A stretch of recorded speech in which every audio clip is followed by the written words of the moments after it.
architecture for the multiplayer connectivity, and it's annoying, but right now it's not. It's important, not critical. So yeah, if you don't manage to join, just try again. And where is it getting my name from? I'm curious, because that's from 6 years ago.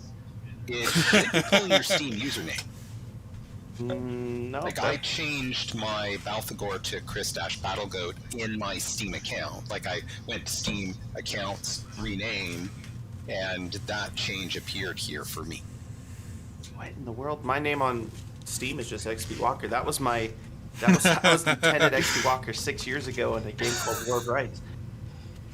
It's because it knows. I'm going to mute for a second, ask George about that. I'll be right back.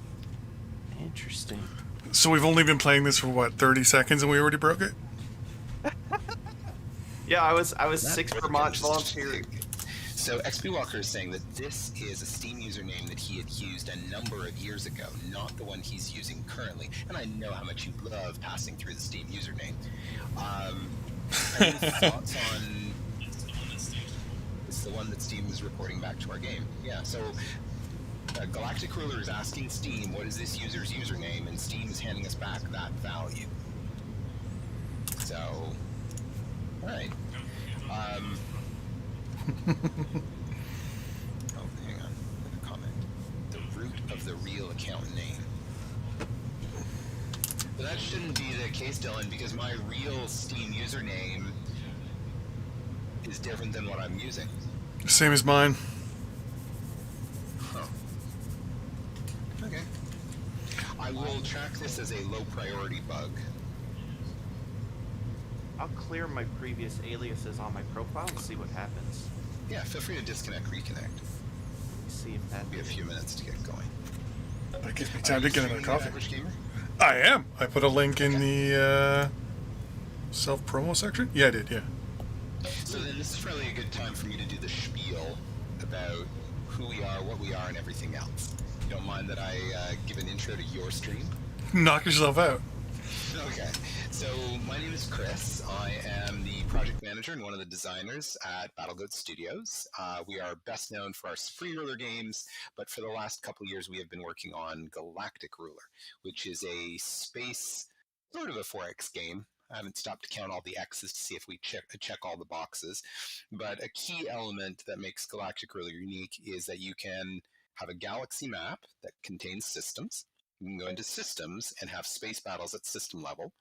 And in the systems, there are planets. And you can go down to the planets. And you can have land forces on the planets, land, air, sea, in fact, and have planet-level battles with space-level battles and a galaxy map to navigate around. So, and big thank you to the users who've joined us today. I had offered the community that, hey, our latest fast track is out. How about I host a multiplayer game? And Mike, Average Gamer, and XB Walker, who is fighting with his Steam username for a minute, were kind enough to join us, and that's what we're doing today.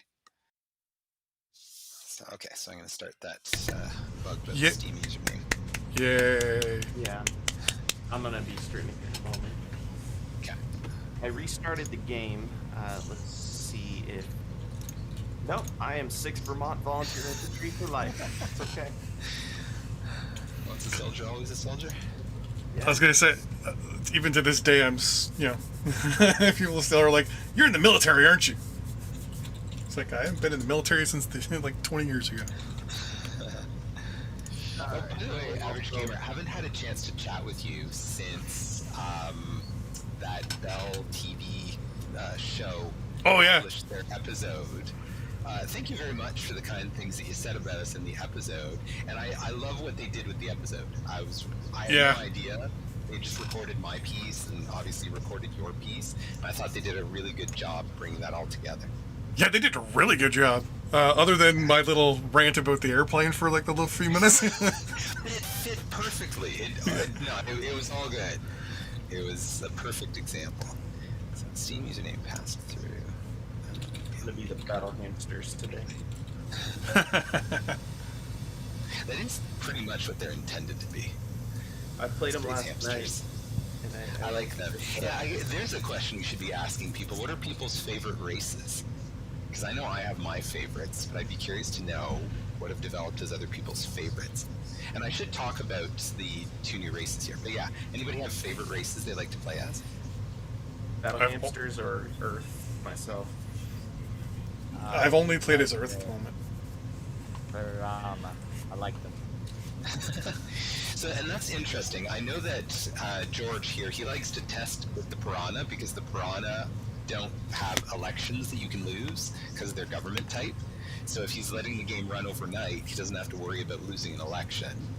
But the Piranhas and the Omniphage were some of the first ones to introduce different statistics. That the Piranhas have a thin atmosphere as their starting atmosphere type. The Omniphage start in gaseous atmosphere. So it creates this difference where you have to be careful what type of worlds you're looking for. And there was some discussion on Discord about the fact that we've identified there's a flaw in the way that feedback works, and we are actively working on a solution to better communicate to players, yes, this is the kind of planet you're looking for. Unrelated, or semi-related, is in terms of the data files and how we structure the galaxy, we're getting way too many Earth standard breathable planets. They're not just in the Goldilocks zone. We're not getting enough gas giants. And that's stuff that can be balanced through the data files, but is going to require a lot of trial and error and just iterative testing. So it's kind of drudge work. And it's sort of on my list, and I've been putting it off. But those are some of the changes to come as we get into balancing as a priority. Yeah, and then the new changes was we added the Rydandites, which are a silica base, which means they actually consume ore as their food source. So agri really is just a trade commodity to them. And they start in a thick or polluted atmosphere. And then the swarm, the first of our AI races, they consume energy as their food source, and they actually start with access to 2 atmosphere types. And the idea is that you can research, there's text to unlock all the atmosphere types, and then you can colonize anything. So, and then there's still some question about how much we want to enforce limits. We are still deciding what balance we like for realism versus gameplay and a lot of this stuff. Some of the changes that have come recently, here I'm just going on, hopefully I'm not boring people. These 4 traits here, in the next build, our developer build here actually has some of these already. These traits are better tied into how AIs act, and that will cause some varieties in who you play as and stuff. Okay, so I'll save that ticket. Okay, let's get myself set up for the game. So, I thought we allowed them to, in single player, you can change your galaxy type. Multiplayer, I have to re-enable that. Let me write that down. P galaxy type. That Chris, should actually be. Yeah. I think your mic might be overdriving a bit. Or maybe that's just how it normally sounds, but it's picking up plenty of volume. Background noise? No, just your voice is actually like really driven. Oh. You might want to pull it back a little bit. How's that? Is that a little better? I don't know. We'll find out over time. I do tend to speak in a loud voice. I know that for all the video recording that we do here, our video guy Eric tends to turn my gain down. I'm a loudspeaker. Yeah, it's fine. It's not bad. I just, I'm a OCD when it comes to sound. I did the opposite. I was turning you up. Oh, okay. Also, ignore me. Don't worry about it. The joys of Discord. Everybody's at a different base volume. Okay, so we'll go with a very small galaxy to make it easier for us to find each other. And, that's what I meant to do. Okay, just a second. Screen share. I was clicking through stuff as if you guys could see my screen, and I had not actually shared my... There. Yeah, I'm going to keep my screen share on as we play so that you guys can... anytime there's questions, you can just look at my screen. Yeah, and this data in multiplayer is not yet passed through to the client. It will eventually be. So I'm going to set... We're stuck on cluster, very small... as many AIs as we can get. We do intend to have more races added to the game before version 1.0. I'm actually going to move habitability to rare, landmass is medium, standard resources, difficulty. I'm going to tweak the difficulty in the advanced orders in a second. And by putting advanced technology, I'm hearing myself back, average gamer. Oh, sorry. That's okay. It's the wrong way. Don't want to create feedback for you. The old 90s, turn your radio off on the call. I was just testing the audio levels. Oh, okay. That's fine, as long as it's not messing something up. Okay, so diplomatic difficulty, I'm going to put it at easy, so if we run into AIs, they're easier to deal with. Military, hard. Economy, easy. No, let's leave this normal military. Global AI stance, I like unpredictable. Can you put the military on very hard, because otherwise, I don't know, I've never felt any real challenge. Some of that is going to still be tough until we make more updates. Like the AI right now knows how to find you, knows how to identify your home world as a thing it wants to attack.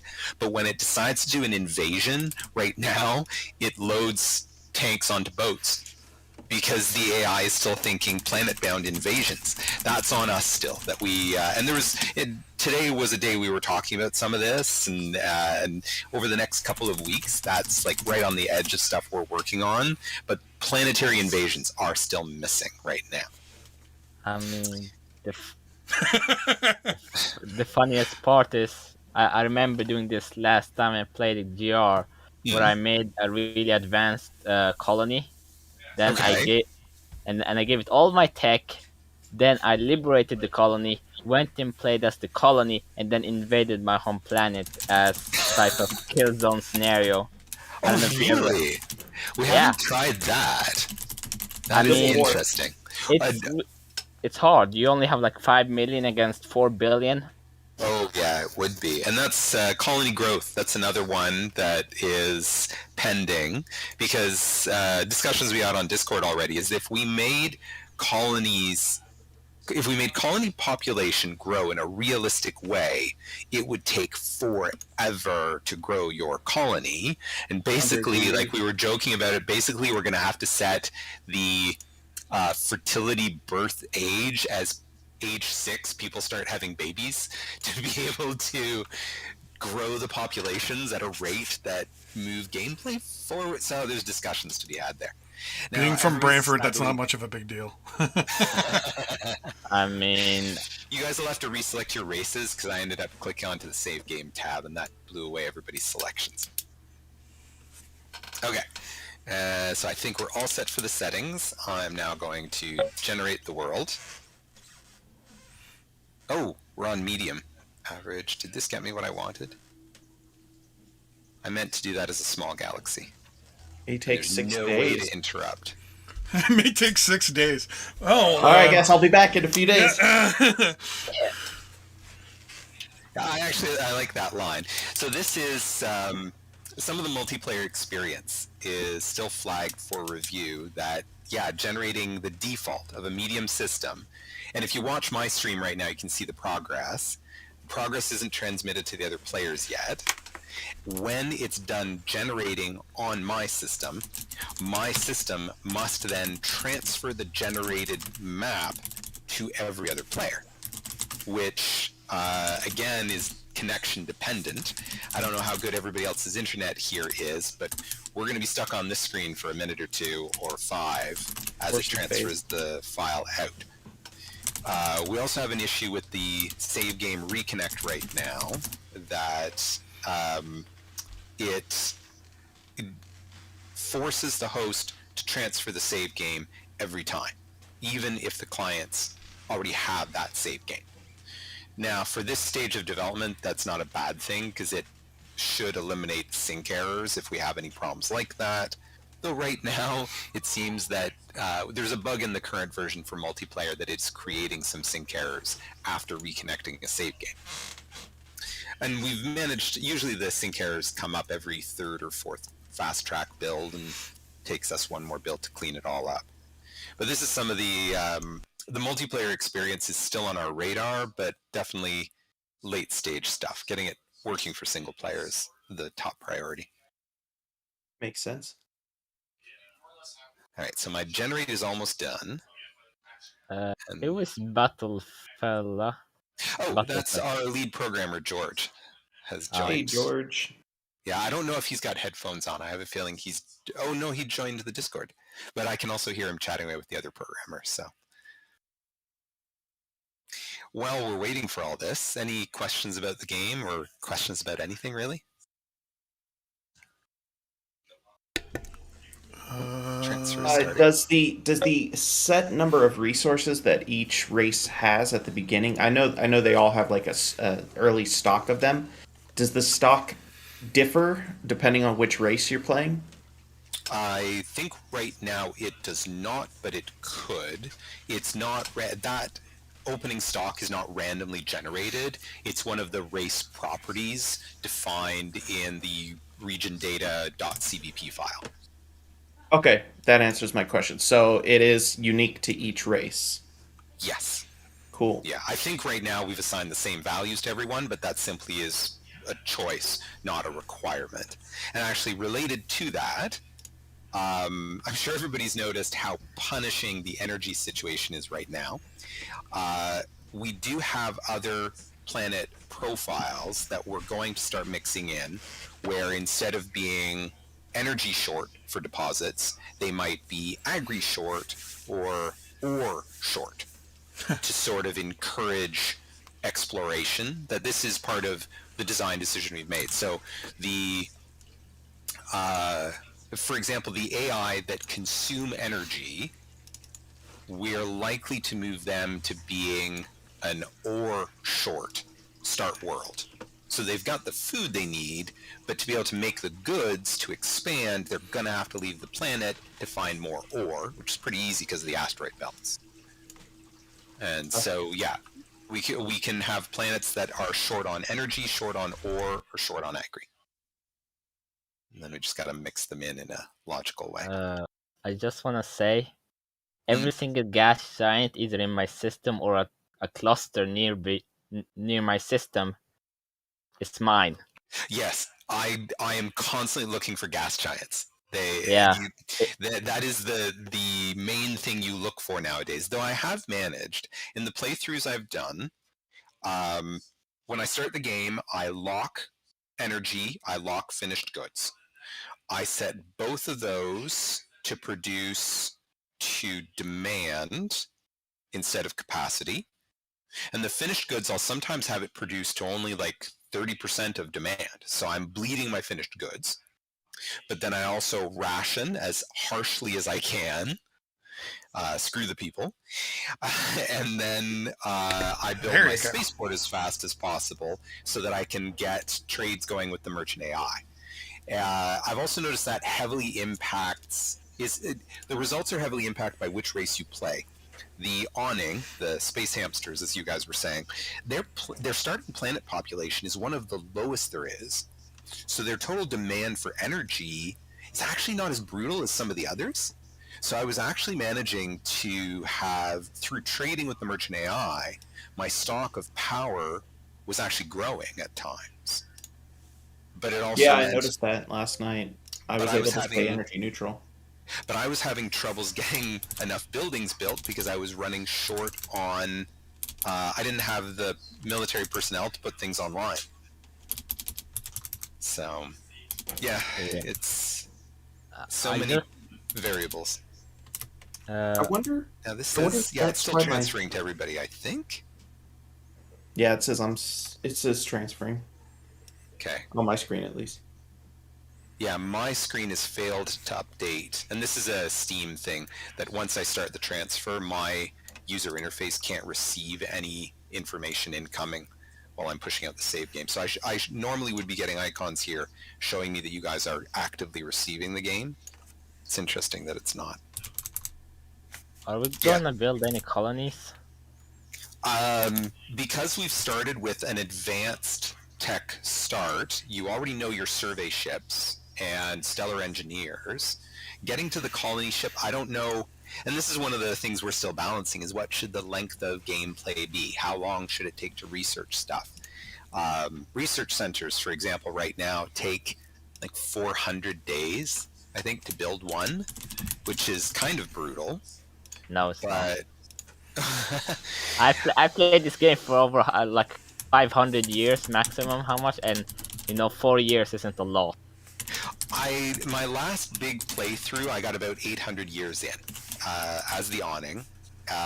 And that was one of the biggest ones I'd played so far. But we have done a number of tests where we've just let the game run and gone between 1 and 3,000 days. But it's balancing what's the player doing during the 400 days they're building a research center. Have we got enough for them to do? So yeah, there's still discussions on what the right balance is for that. Yeah, the transferring of file. This is the one thing with multiple people, and I think my internet here is actually pretty good at the office. The outgoing internet should be pretty solid, but we're all still receiving that file from one source. Yeah, I've got Fibro, should be pretty good over here. Okay. I'm I on think- Rogers. As soon as one person gets it, everybody else will be getting a little bit more data, so the last person should go quicker. Yeah, this is one part of the multiplayer experience that I am adamant we need to improve. So what it does is it's taking your connection and it's dishing out data to every single player at the same time? Yep. Okay. Sadly, that is the limit of it. And we've managed to, myself and the rest of the team have done multiplayer test games with up to 7 of us. Now, we don't usually, I had meant to change this from medium back to very small. That was my biggest mistake in all of this, because we are in a very large galaxy. So, I hate the idea of abandoning this once it's all been transferred through, but yeah. That's okay. I'm also putting your feed, Chris, into the stream as well, so people get to watch that side. And it's great. This is that was the test stream that we did about a week ago. That I was saying it's great that we do the YouTube videos, George and I, all the stuff we put out there. It's fun to do those. But the game's far enough along now that I think it makes sense for us to be streaming, playing, doing this sort of active stuff. It's 13 months in early access now, just past 13 months, and I'm really proud of the changes we've had. I feel like the game definitely wasn't fun in the first month. It was just a slog, and it was a thing to poke at. A lot of the fun has come in, and there's changes happening at a good rate. So, yeah, I figure starting to stream is a good approach. Another question, since we're still waiting on the download. Are there any more plans to streamline the process of picking troops up and landing them on another planet? Mainly because, like, last night, for instance, I was doing my invasion, and I did the orbital transfer, and in order to get to the inventory of the station, I had to click on the station. I don't think it's the blueprint, but it's the active information panel, and then on the right, I found the troops there. It took me a while to figure that out. Some of those things are now accessible through the right click on the location to help with that a little bit, but it still isn't as streamlined as we would like. Some of the way I envisioned it is that you make an invasion force on your planet, select them all, tell them orbital transfer. You know they've now gone to your space dock. I'd like, as the next step, I select my space transport, right click, so select it for an order, right click on the space dock and say load up. And that should make the space transport go to the dock and pull all those units into it. That'd be great.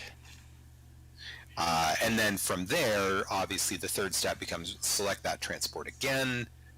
Usually I hotkey it because it's easier to do that. That if I hotkey it, I can then jump to the point I want to invade, hotkey to recall, right click, drop. And my ship will travel and drop to that location. And actually, I can right-click unload. Then it will travel and drop and unload from one order. So that would get it down to about 3 steps, which I figure isn't too bad. Yeah, that'd definitely be cool. And make another note to myself about that. The transport right click. What type of galaxy are we playing in? Like Pro, Cluster? Cluster. If you on Discord, I'm sharing my screen. If you want to review the settings that I picked, you should be able to click into my stream and see the settings. So, and the galaxy types, that's one of the things that obviously is still partially in progress. That cluster, spiral, and band, I think, are working properly right now. Branch and ring have some inherent issues in what we try to design, and may actually get pushed to post-release editions that we may go back to just having the three that are working, might be in version 1.0. That there's some things that we have started to say, okay, that's going to have to be a phase 2 thing, because the scope of the game can go pretty big. One of the things that is still being looked at is this new system of crates, that when you set up a diplomatic trade, let's say I'm going to give Mac 2 million tons of agri. When we go into diplomacy, I offer the 2 million tons, ask for nothing, Mac agrees. Immediately 2 million tons of my agri are put into a crate, and that crate is moved up to my space dock. There are some quirks there that for my space dock's cargo capacity officially is way less than 2 million tons. But we've had discussions amongst the team, well, it's a crate. You can just take it to the outside of the space dock. It doesn't have to go inside. And the merchant AI ships, as they move stuff around, they are also ignoring the weight of these crates. That it is one place that the game goes beyond a limit, just saying it can drag the crate, it can attach it to the outside of the ship. But it can create quirks where once the crate goes into the space dock, if you tell your land units to orbital transfer, they get to the spaceport, look at the space dock, and go, oh, there's no space for me. And they won't go up because it's full of crates. So we've had to make a few exceptions to the rules there to allow some of that. And you can still run into some issues like that with the managing of the crates. And one of the top priorities I've got for development right now is dealing with crates of goods.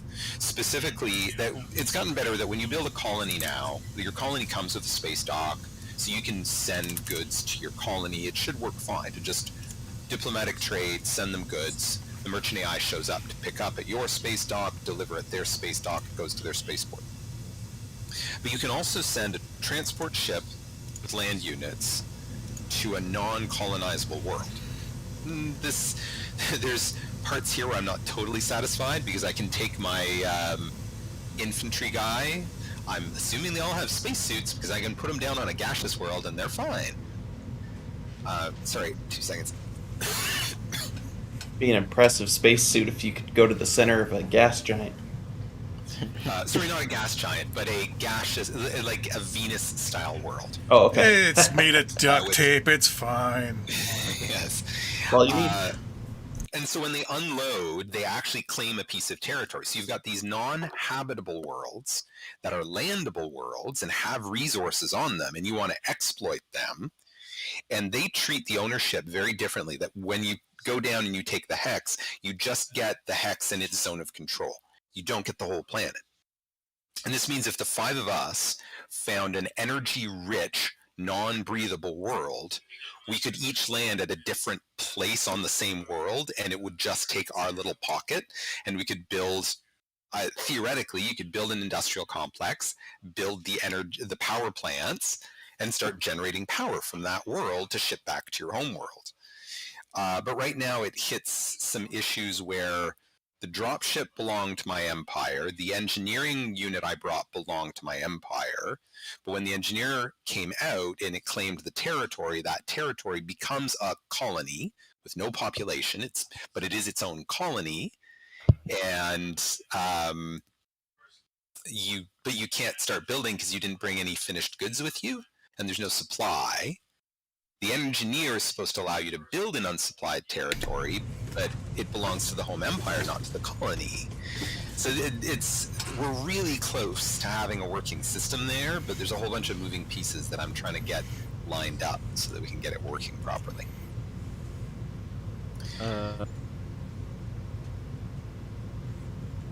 Any other questions? I was really hoping this transfer was going to go faster. What about ground infantry? Like, I don't know, rifles and stuff. Do you mean like walking guys as opposed to guys in trucks and Yeah, tracked vehicles? I thought that would be a thing, so you can like have him on transports and like have a quick response unit. Right now, we've avoided that. They could be modded in. Some of that, I'll be honest, is budgetary concerns in the fact that we don't have a model, we don't have a 3D mesh for a Stalopter or an awning or an omniphage character. So I have, they would all look like World War II soldiers again. So the decision was to simply put every soldier in a vehicle. And really, if you've gotten to the point that you can travel through space, do you really need to send poor infantry guys walking around your planet? I mean, eventually you need to exit the vehicle. True, but we just right now the response we would say is we're abstracting all of that, and you can still assign garrisons to the cities, which actually we've replaced. Now that I think of it, we have replaced the leg guys. Your garrisons are now represented by a 3-legged security mech thing. Yeah, I've seen that. Okay. I'm glad somebody's seen it. Most of the combat I've done has just been out in the middle of nowhere. I haven't done too many city invasions where they had the garrisons to fight. So yes, we have avoided anybody outside of a vehicle because what would they look like? I would need to get so many more models from my 3D artist. Oh my goodness, my screen just went to sleep. So now, is it if someone does decide to mod that in, right? Yeah. Is the framework in place to where it doesn't just pull from one generic model for all races, where you can actually say this is specifically for this race for garrisons, for instance? Excuse me. Sorry, ask that question again. So if I mean, I don't 3D model because I'm horrible in Blender, but if someone were to do 3D models for each race's, let's say, garrisons, right, and show like an anthropomorphic, whatever the freaking word is, a version of anthropomorphic, thank you, version of their species, is the framework in place where you can go in there and say this 3D model is specifically for this race, so that I'm not playing humans and suddenly I've got an awning garrison. Yes, it is supported, and it wouldn't be done. It's one layer up from what you're describing. Is that you would make the 3D model and define the model in the game in one data file, and then in the equipment file you would make a piece of equipment, a garrison, that is accessible to only one race, and you would make that unit use that specific model that you would define. Okay, cool. So yeah, it is fully supportable. And I suppose while we're killing time here, something that might be interesting to anybody watching the stream is I could talk about the modding, which really hacks that I use for testing that could be useful for people to know.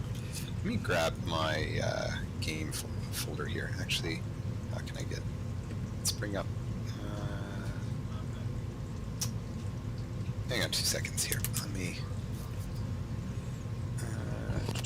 Manage. I'm just pulling up a folder here. It's a game developer that trusts his game that can alt-tab out at will. Well, it's just transferring the file, and yeah, it's still... Sadly, the transfer is taking longer than my worst-case scenarios had been. I mean, You guys plan to add in something that like maybe shows the status of the transfer per player? I'd like to, but there may be limitations to that. Because we use the shortcut of relying on Steam's matchmaking service for the back end so that we don't have to write it, there's limits on what Steam will tell back to us during the time that it's transferring. It could easily turn into one of those classic Microsoft install bars where it goes from 0% to 100% at the end of everything. Oh, yes, of course. Your thing will be ready in 5 hours, and it's ready. Yes. I always loved that line of the time it takes to install something is any time other than what the progress bar is currently telling you. Okay, so in terms of the data files, if anybody's interested in modding and experimenting, the first place that I tend to go is maps, Orbats, GR Orbats. And there's actually still traces of the hacks that I do. So each of these numbers matches up to one of the races. 101 I know is the Earthers, I think 202 is the Stalopter. So if I open the 101 file here, which you can open in Notepad, I'm running PSPad, this is just a comma-separated file that is listing what everybody starts with. So you can see that they start with 3 interceptors. Everybody starts with 3 interceptors. At the bottom here, where it says temp for testing, I've grabbed all the IDs for all the other kind of ships that any given race can do. So I have a set of, and I've got a set of these files in a folder somewhere, so I can just copy paste and discard the changes when I need to go back to the original version. But I just have to count here and go 1, 2, 3, 4. So here I go 1, 2, 3, 4, and then I put 5. And if I do this all the way down, save, regenerate, the Earthers will begin with 5 of every ship that I've done this for. You're just setting starting quantity. It's, as you guys can imagine, for us being able, when we put in a new feature that relates to mid-game, it can be important to just hand out hacked Orbats to everybody, launch the game, and to be able to see the effect right away. That's one hack that I use. Another hack that I will commonly use is in the maps data. Anybody who's modded Supreme Ruler will recognize a number of these files, that the TERX is terrain, TRX is the tech tree, and these can be modded the same as they would have been for SR, but the new ones are RPRF, region profile, PPRF, planet profile, SPRF, system profile, and GPRF for galaxy. These are the files that get parsed together to procedurally generate a galaxy. If I open the GPRF, very small file, it has the 0 to 4. These are the 5 sizes of galaxies that you can generate normally.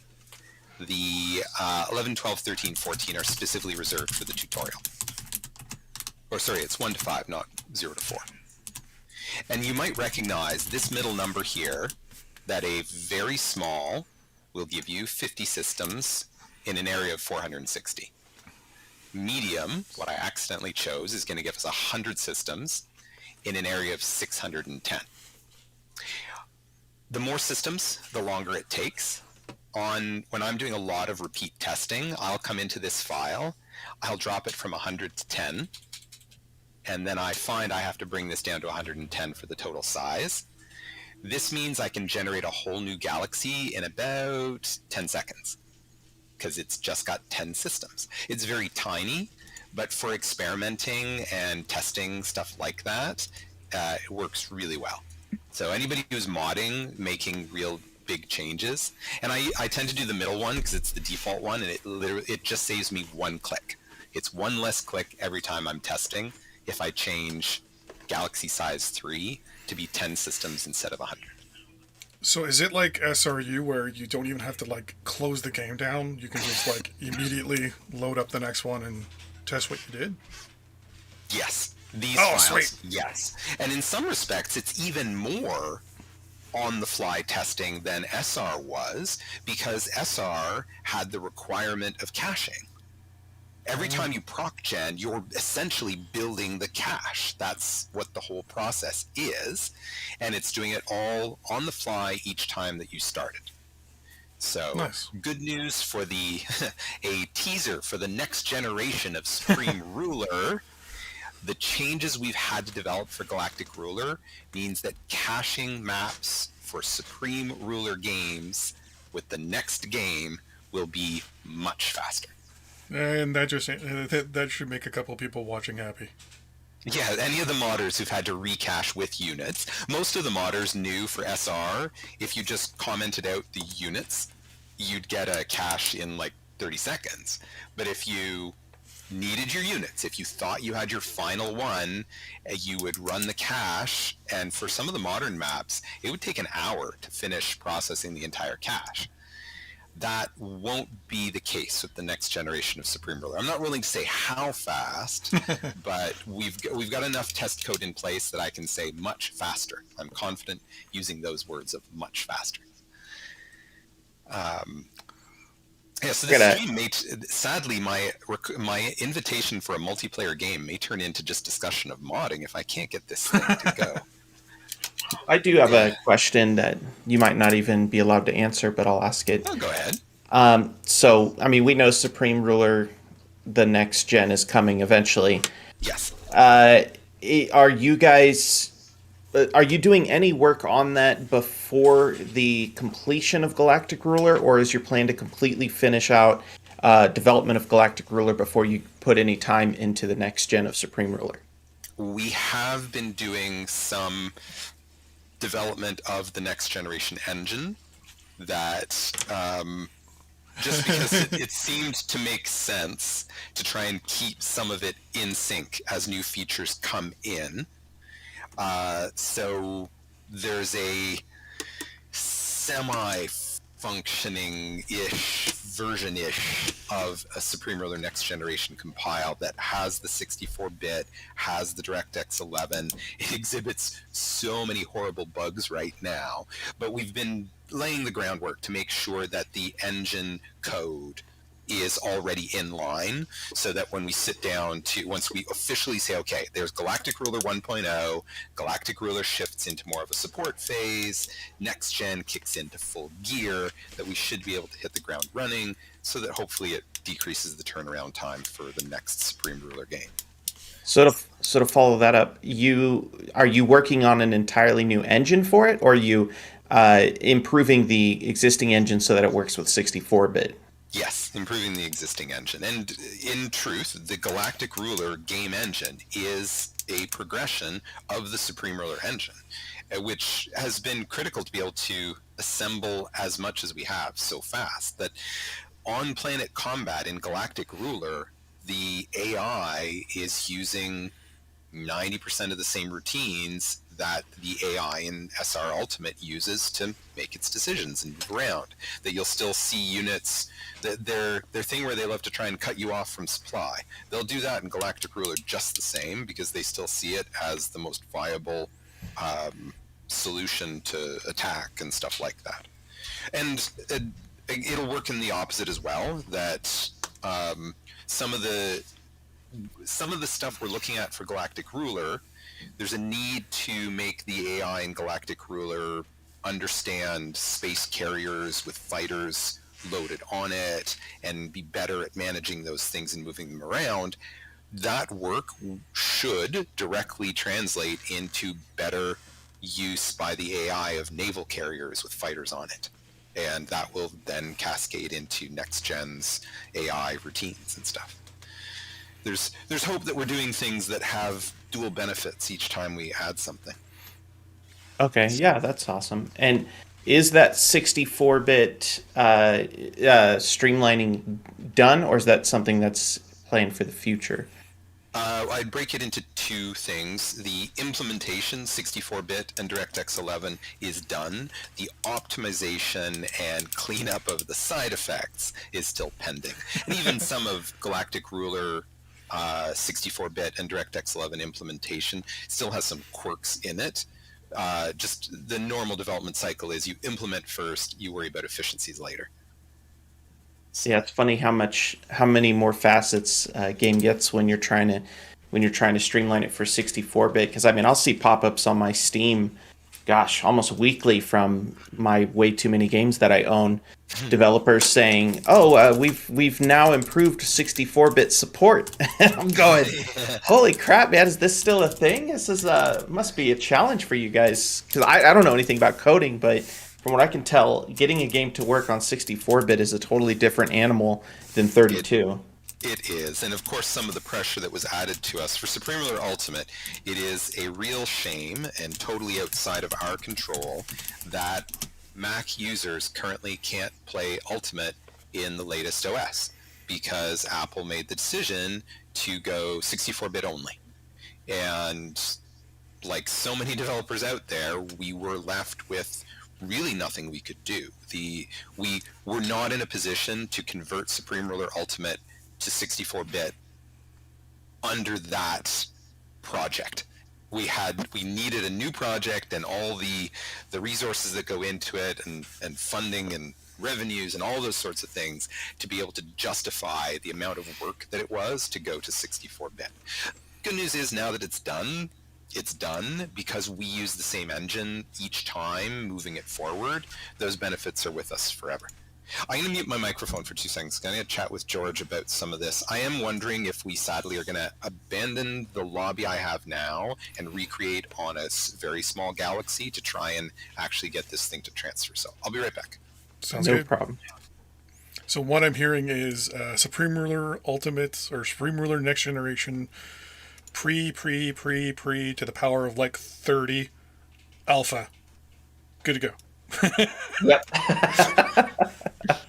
And for those users who do have the Macs that want to find a way to play Supreme Ruler Ultimate again, they can sell their crappy Macs for a ridiculously overpriced sum, and then buy a magnificent gaming PC with all that money from selling their Macs. So there is that. Yeah. There we go. So that answers I've seen my question. I've seen Macs sell, use Macs sell for quite a bit. I used to work for Apple. Ugh. Oh, you poor fool. Well, congratulations for not jumping out a window while you worked for Apple, because I hear that's a thing. I actually worked for Apple in St. James Square or whatever it's called in Hamilton. Oh, I okay. worked for their iPod repair division back in the day when iPods were the big white squares, and we would repair them, send them back to customers. Okay, so chatting with George, we are going to attempt to restart to this sort of thing. George is going to stay out of the loop for a minute. I'm going to ask all you guys to stick around in Discord and ideally watch my stream. But what I'd like to try is just myself and Average Gamer are going to set up a very quick, very small start, transfer, go. And as soon as we're into the map and that worked, we'll quit and restart again. Hopefully you guys have the patience to stick with me for this. All right, so you want me to drop out? Everybody drop out. Got it.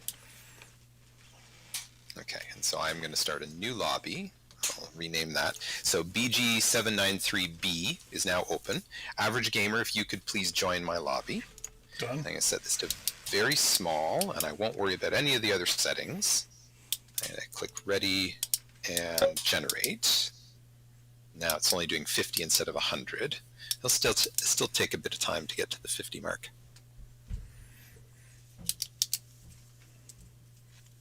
And we wait again. Yes. On the bright side, I was gonna say on the bright side, I got my smoker going. So, well, that's good. ham for And of Christmas. course, I'm doing this multiplayer test from the office. I'd probably have more fun if I was doing this test from home, because my home system is actually more powerful. Because I'm a project manager, I don't do art, I don't do modeling, I don't do coding. I'm the poor schlep who's got a Windows 7 old i7 machine with a video card that barely runs DirectX 11, because mine is one of the stress test machines. So If it works on his computer, it'll work on everybody's. that's pretty much it. Actually, I found one even worse. My kid had been misusing a laptop that we decided enough, you don't need that. And it's an AMD E300 with 4 gigs of RAM, but it has an early Ryzen chip in it. So it's got the graphics power, and I was able to... Game starting. Okay, and I did see receiving game started. Yeah, so this is a bit better. I'm getting better message this time. Sounds like the power of my S20. I will say this as a test. I'm only like what 20 minutes away from you guys. Like, There is an argument for that, as I know you're local, and George dropped out because George is here in the office as well, and we were worried that two people in and out on the same subnet could be making it react poorly. So George won't rejoin us, but if you and I get this to work, then we'll add XB and Mac back into the loop, try this again on very small, and theoretically it should work. Okay, transfer complete, and I'll hit start. so what I'm hearing is it's George's fault. Well, George is the lead programmer, so in my opinion, it's always George's fault. That's my I'm in. go-to. Okay, All right, I'm we're- in as well. Okay, let's quit out of that, and that was much faster.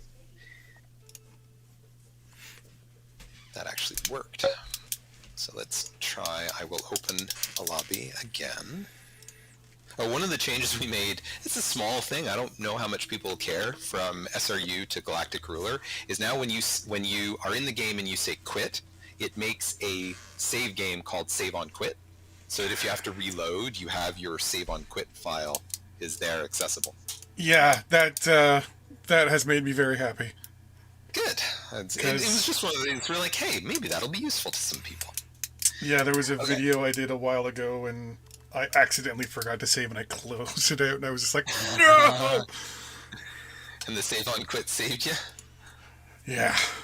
Doesn't do it in SRU, unfortunately, and it's caused some headaches. It's a feature for the next game.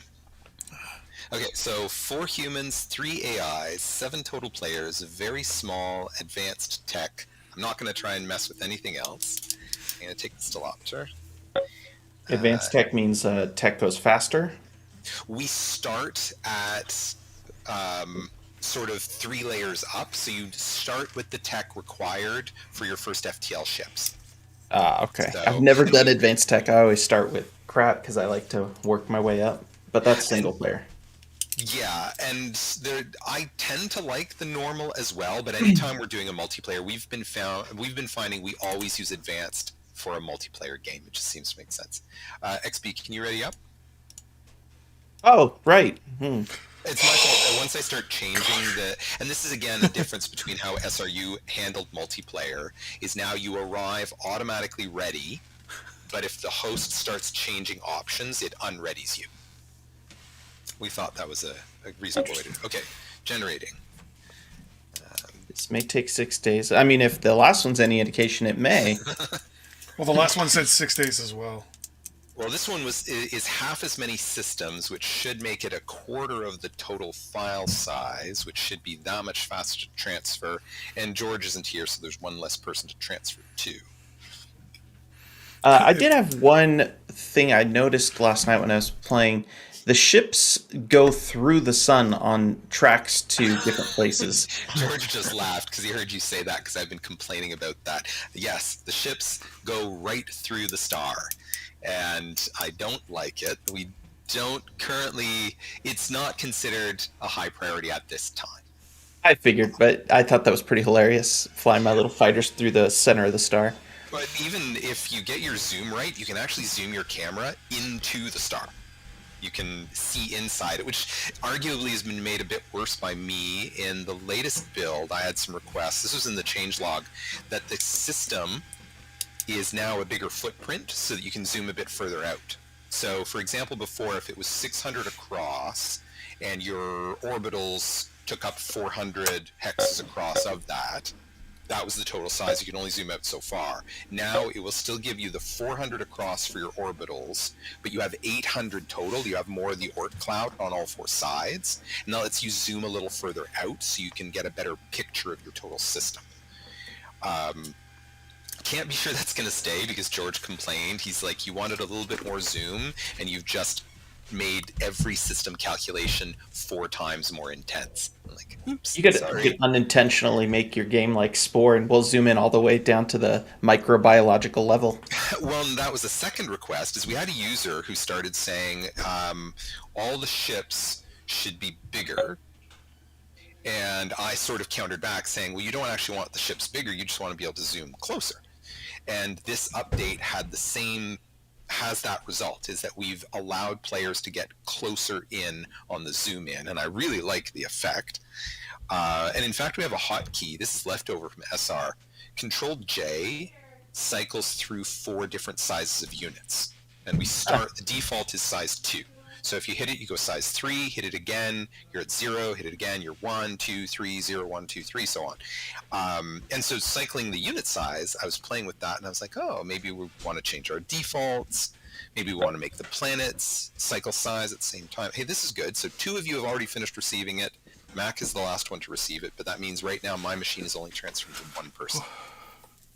This is looking much better. I don't know why we're spending billions sending probes to the sun when we could just be playing Galactic Ruler and zoom in on our current one. Money saved, and we could just give you guys the billions. Yes. Funding our game is just generally good for society. That is a blanket statement. We're going to put it out there and stick with it. Yeah, that's great. I like that picture you shared, Mac, that you found the Dune world. And I am curious, there's been a bit of discussion on the Steam forums, a few users starting to talk about a Dune mod or a Battlestar Galactica mod or a Star Wars, Star Trek, and there's that one user who plays, was it Empire of the Fading Suns, I think? It's hard to tell. Pardon? Sons of Solar, I believe that's the game called. Sins of the there's Solar one Empire? called Sins of the Solar Empire, but there's another one that I believe is called Empire of the Fading Suns. So there's a few of some of the space games have really long names. Hey, everybody's received the game. I know there's one called Earth from Another Sun I just got today. That one's in Kickstarter The Steam status. sale is on, so everybody should be getting stuff soon. Hey, Yeah. Is everybody in? Yes. Yes, sir. All right, so we have definitely determined it was George's fault. All right. Good job, George. Yes. So, I'm going to continue sharing my screen for now, and because some people might be watching this, I'm going to blather on about the things I do to start the game. So clicking on your emblem will find your homeworld, and I can zoom in. And like I was saying, you can now zoom even closer. You used to stop at about here, now you can go all the way to here. And that Control J changes the size, you said? I think it's Shift J. Here, let me get one of my fighters out, and then we'll see.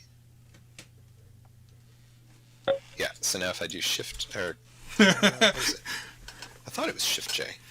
Yeah. And so that's the default size, but you can make them even smaller. Oh, I guess there's 3 smaller and 1 bigger from the default. 5 sizes to choose from. So it's still balancing out what the stuff will look like. So that's one of my ships. Another thing that is still being heavily debated amongst the studio is how fast should each tick actually go? I could tell you from personal experience that all the ticks but very fast seem to be similar to each other, and suddenly very fast you're tossed into hyperspeed. And that is consistent with my experience, is that this speed, so 1, 2, 3, so speed 5, I want it to be faster. Speed 4, I want it to be faster. But 3, 2, 1 sort of need to stay the same, because our experiences from SR, you can get into some big planetary battles, you suddenly do need those really slow versions.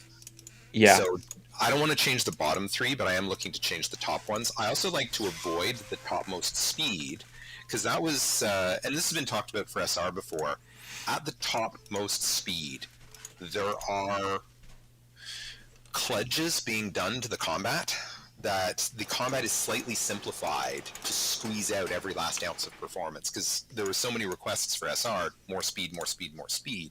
We did make that little hack, but we had balanced SR so that it played best at 4 and 5. There weren't as many people using 6. So, but that's one of the things that we're looking at now.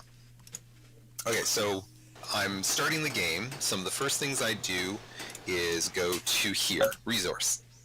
Double click. That's okay. So I double click these to lock them. I set both of them to demand. I screw over my population by rationing both of them. And even this one, as I said, I'll produce like 60-something% of demand. And I'm tracking here. I've only got 37 million. Yeah, I'm worried about my power situation. As soon as I can, I want to be importing, exporting and exporting. So that's how I set up my resources.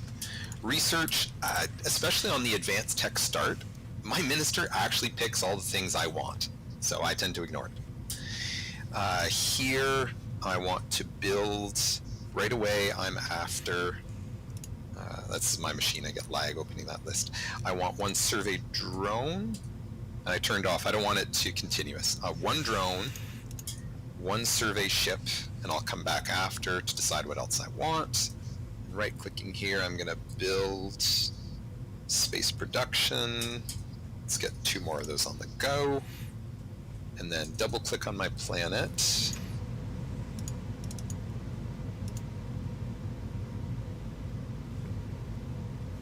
And then here, that's my capital. So I think somewhere over here. I'm gonna, oh, actually I should reset my options. And the one you're playing on is one of your stress test ones, the potato. Yeah, this computer is a little slower, though it tends to do fine for this stuff. It's opening these lists. I think it's because there's all the 3D models, and the graphics card in this machine really doesn't like loading in all the 3D model graphics there. And once I've done it once, it catches up. Okay, so Research Center, I'm going to want 2 of these. And then again, build military. Spaceport. Spaceport's the critical thing. Spaceport's going to let me trade with the merchant AI. Pretty much everything else I don't need to rush about on day 1. That's the stuff I care about the most. And then I deploy all my ships. But I tend to not try and get too close to the pirates right away, because they, oh, hey, this is, every now and then you'll end up with not just pirates in your system, but another faction. This is a minor race. I ran into something just now. I have a seaport in the middle of the land, and my ships have now my ships are now land ships. Yes. Okay. I will make note of that. There's an open ticket for that. Okay. It looks cool. Reminds me of a PlayStation game back in the day called Xenogears, where you had a sand submarine. I wonder if I might have a similar situation. And it also can depend on the type of world you're playing on. So this is what we would call in the game terms it says no poles, that there's no oceans separating the land mass from the poles. That it is, and it means everything, there's no oceans at all. These are all lakes. That it is a planet that has only lake waters, no oceans. And, oh yeah, goodness. I have way too many. This is, I don't mind saying it, this is still a flaw in our design. I have a sea pier in like every hex here. I am all set for sea piers. Wait, are you telling me the game is not perfect? No. If anyone invades you, take to the sea. Yeah, I can actually start, a quick way to deal with some of these is I can go to a sea pier and then scrap, and then I can do next, scrap, next, scrap, next, scrap. We are looking. Sorry, what was that? You can do it from the other menu of defense. Oh, that's true. I could do them here as well. Though sometimes I like to do the next previous so that I see exactly the location. To that, there has been a request. It is on our intended list to add a next previous here as well. I know George wanted that. Oh, it's here. It's just not working yet. And then you can see exactly where it is before you do the scrap. Because right now, if I do this, it's just going to jump locations as fast as I click it. And in fact, I can also now do it this way. Right-click, facilities. Oops, it's not one of the piers. Where were they? Where's that big body of water I had? Here. Right-click, facilities. Oh, right. Yes, this will be fixed for the next build. We were just fixing that this morning. This is not working yet. I'd like to complain, I have no islands on my map. None at all? No, I like to get like an island on my main island or my main planet and just fortify the crap out of it. In terms of, I showed you guys when we were talking modding about this system profiles, galaxy profiles. For each race, they can be assigned 8 different planet profiles that are their preferred starting profiles. So I think, like, for the Stalopter that I'm playing, I think 6 of them would be more islandish, and 2 of them are more like this style of map that I've got now. So there's a randomness to what they get, but any modder who wants to control some of that can control within reason what they're going to get. And in theory, if you wanted one specific planet, you could set the same profile to all 8 positions, and then you're always going to get the same type of planet for that particular race. Sweet. Oh, I got my first drone is built, so I can start surveying stuff. I got lucky last night. All my military facilities were on a couple hexes, so I just put my spaceport there and was able to launch right away. Nice. And the spaceport builds pretty quickly. Oh, look, I'm being told that my rationing is too severe. I'm going to tell my minister, never tell this to me again, I don't care. Or if they're starving, they have plenty of kids. Yes. One of the tricks I've started considering, because we've been talking AI a lot lately, and if you go to the command department and crank up your AI, the minister, governor we call them now, is going to move around all your space forces. But what I realized I could actually do is in the rules of engagement, I can lock from the minister and apply this to everything I build from here on. I can select these guys and lock them from the minister. So now the only thing not locked is my survey drone. That's the only thing he'd have access to. So now I can crank this up to full, and then the minister should start moving this guy around. So what did I... We surveyed a world. Yeah, and this is some of the stuff. So here, I'm the Stalopter. This shows that this planet is Earth standard atmosphere. This one is a violent atmosphere. And we still have intention of improving the fact that it doesn't look very violent when you look at it. We're going to be making efforts to bring some of those things more in line. Just take some time. Yeah, so Is it standard? Is it standard for the AI to just make a beeline for your home planet? Because I've noticed that the raiders or pirates or whatever you want to call them, they come straight after my homeland when I start. Yes. The build we're playing today, yes, that's their behavior. Today, the developer version started to see some changes to that. The pirates' behavior for the next build should be different, because we were just sort of balancing out that the pirates may start randomly wandering a bit, but it's also the design that the pirates are not intended to pose a major threat to the player. They're supposed to allow new players a little bit of combat, a little bit of engagement. It's a planet you can interact with right away. From a game design standpoint, it felt like the right choice, and that was a lot of why it was added. So, hey, my spaceport's online. Oh, and the next thing I'll do is once I have my spaceport, I go back here into the market controls, and I just auto-accept all the merchant AI stuff. I'm like, go ahead, send me as much as you like. Yeah, the AI is still not using my survey drone. There are a bunch of changes that were made to the AI code this morning. So yesterday's build doesn't benefit from those yet, but the next build's going to have a bunch of AI stuff. Oh yeah, and I was mentioning, so here, I know that this has a zone of control. So I know this is the pirates. This one doesn't. So this is, in theory, the design when we came up with these is this is, if you think in terms of Star Trek terms, this is supposed to be a pre-warp technology world. Problem we're having right now is that they research up to FTL, like they just start teching up and they become spacefaring pretty quickly. And we're not really sure what players are going to want. Do they want to have some races that never go to space, that just live their lives on the planet?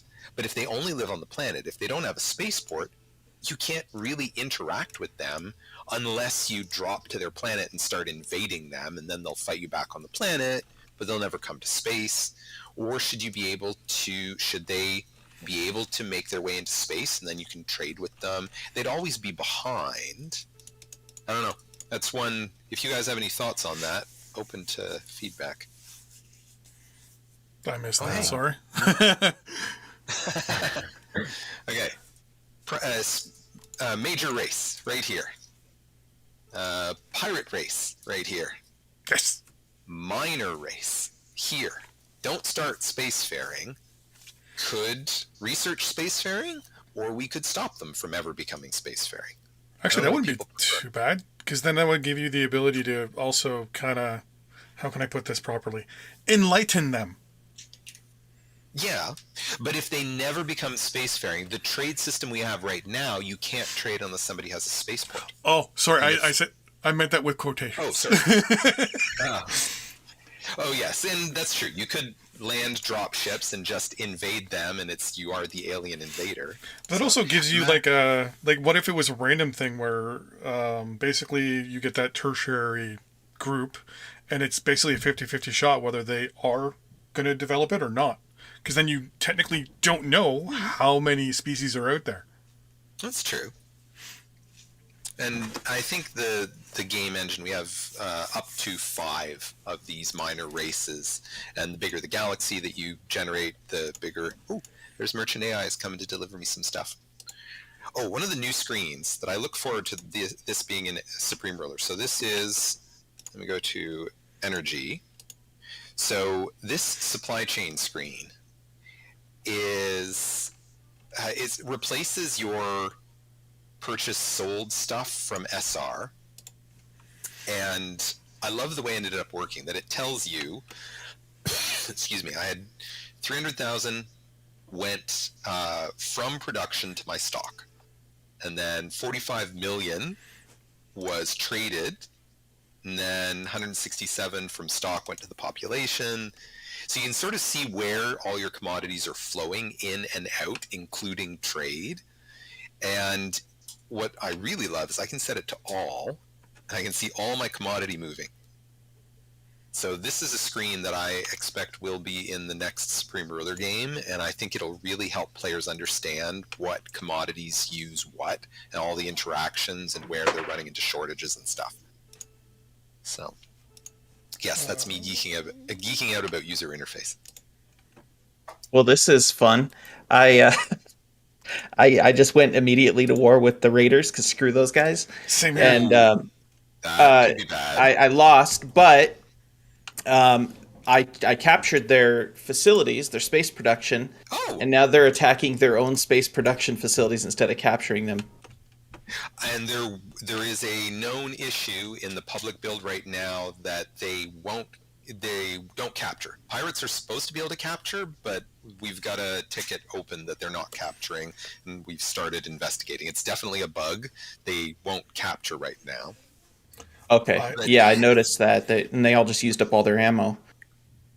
Yeah. And that's another thing, is that right now sometimes they'll wander around the system so much that they'll run out of fuel and be trapped somewhere, and then you can just pick them off at your leisure. And I do sort of want, like, the pirates start with a bigger inventory than you do, but you have higher tech and more ability to expand. So the idea is that within about the first 200 game days, you become stronger than the pirates, and they're not really a threat to you beyond that. But again, it gives players something to interact with in the early days. I wanted to ask, Mac says, help, this planet is bad. Can you give us any more information about what about your homeworld is? So this is the picture you sent on Discord. All right. So my home planet is small, and I have quite a large population of. It was 627. Now it's 626. So you can see the problem here. And you're getting a decline in population. And my production is 58,000. My actual use is 1.7 million, and my rationing is minus 25%, which I don't know how that's even possible. And well, it means that you're providing the population 25% of what they want. All right, but I am this looks like a curse, but I am blessed with one thing. My cluster, like around my home planet, there are 4 planets that I can put energy on. Oh, yeah. And I'm going to So have to take out my pirates. If you look at my screen share, the pirate world has 3 lava moons surrounding it. And lava moons, they're not the greatest for energy, but I know that you can get energy from them. So I'm definitely going to want to take yeah, that over. Now, I've also got I've got my first survey ship. So if I go up to galaxy level, I can actually start FTLing around. Oh, I've got a lot of systems that I can reach.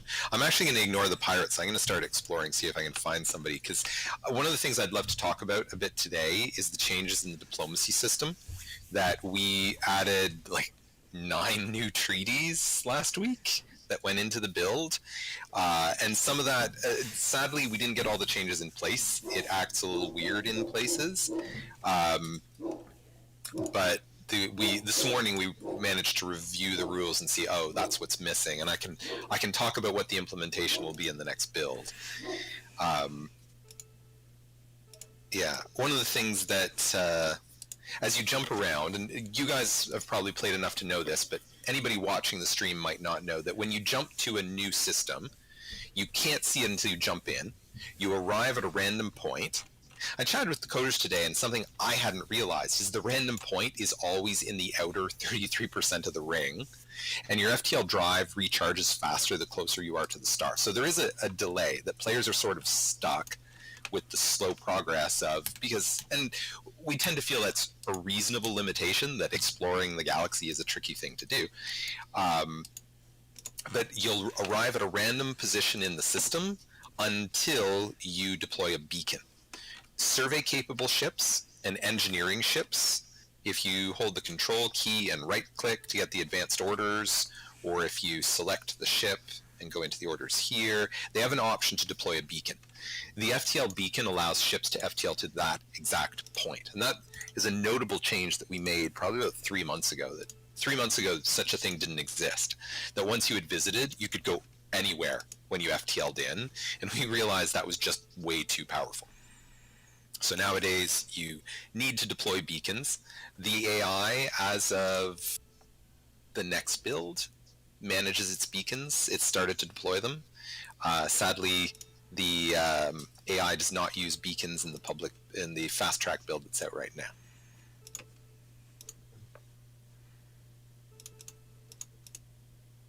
now. George's suggestions for the atmosphere. I should say that if anybody is watching the stream and has questions for us, we are using our Discord server to chat live. And on the Discord server, you could also leave questions in the Galactic Ruler section. I've got that on my second screen, so I can answer any questions from people outside of our group. Oh, they destroyed my facilities above their planet, thus screwing themselves. Yeah, it'll be, the pirates could get really nasty once they are capturing. Once we fix the capture, because they can capture your ships as well. Like, you send a survey drone near the pirates, every now and then. Actually, I wonder if... I don't know. It's the most fun was when they capture your own space dock above your own planet. Yes. You can. It seems they have more range than me, too. The firing range should be about the same, but they just start with more ships. So... And we still need to work on unit balance. That's one of the things we're really going to aim at in early January, is to really get the unit attack and defense balances more worked out. Because there are some oddities I've noticed that ships you expect to behave differently don't. So feel to share ideas on that in the Discord, but we're definitely going to aim at that in January. Yes, aim at the combat. Yes, we're going to aim at the combat. No pun intended. Yes, we're going to have some more red shirts coming on staff starting January 3rd, and their jobs will be to do that particular testing. You're not supposed to tell them that they're red shirts.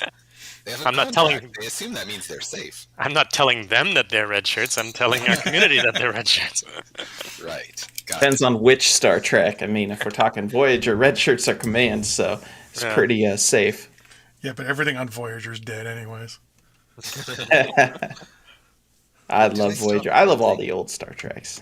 I had unused shipbuilding capacity. I have There's your problem there. I love the new survey animation that goes around the planets and stuff. And I love I'm it. amused every time somebody says that because initially George hated it. It has grown on me. I don't like the fact it's very 2D, but it actually works. It does what it needs to do, so it has grown on me. I mean, if it had like a progress bar, that'd be kind of cool, and was different speeds for like different things, like a asteroid super fast or like a planet longer, obviously. Actually, are you looking at my screen share for a second? I am now. Okay, you'll notice that in the unit ETT, you can see the order progress. Oh, look at that. And it would be possible to show it as a line, potentially. We've balanced it so that it takes 10 rotations. Actually, the idea of making it based on the size is actually a good one, but I don't know if anyone's going to write that down, but that's not a bad one. I mean, that also means if you pop into an asteroid zone with 1,000 asteroids in it, you don't have to do the 10 rotations on every one of those little buggers. I wrote it down. Or even a, well, yeah, like with an asteroid belt, if you could like kind of do like a ping where it just hits a bunch of like asteroids all at once, but I don't think that there's that many things ever really, is there? It'd be nice if the random AI that you have that generates planets and stuff for starting, if it shows the borders of the map less often for military facilities, that would be really nice. Because sometimes I won't even find it because I'll be zoomed out, and when you're fully zoomed out, you can't. I mean, you can see the borders, but not really well. Yeah, and, on a planet, yeah, I agree completely. That actually has bothered me too. But the planet procedural generation hasn't gotten as much tuning love as space has at the moment. Yeah, because I did notice last night I was playing this race, and they had everything in one spot, which was great because then I could just build a orbital thing and transfer them all right from there. But I didn't know where it was for a long time, and I'm like, did this thing spawn me without bases? It's funny because Chris he mentioned he was bugged by the fact that some of his planets would be under the UI, and that's why he made the Oort cloud bigger. But that's never bothered me. But the thing that has bothered me is whenever some of my cities or bases are close to the North or South Pole, because that always gets more annoying for me. So anybody who watches my stream, my pirates declared war on me. And I'm going to see if I can get this to work. That this is a drone, so it's got no combat. And I think if I... Oh, they killed it! I thought they were going to capture... I knew that they couldn't capture facilities, but I thought they were able to capture units still. But in some of our previous testing, we were seeing that if you flew your drone too close, they would just come out and catch it, and suddenly it's their drone. And they could capture your engineering ships, and like anything that runs out of bullets and supply, they could capture that. So the pirates, if you're not careful, they could capture one of your battle cruisers, drive it home, reload it with bullets, and then send it to your main world. I like Chris's example. Here, look at this little drone. Pow. Yes, We'll call him. I was far less impressed with that example. We'll call him Redshirt.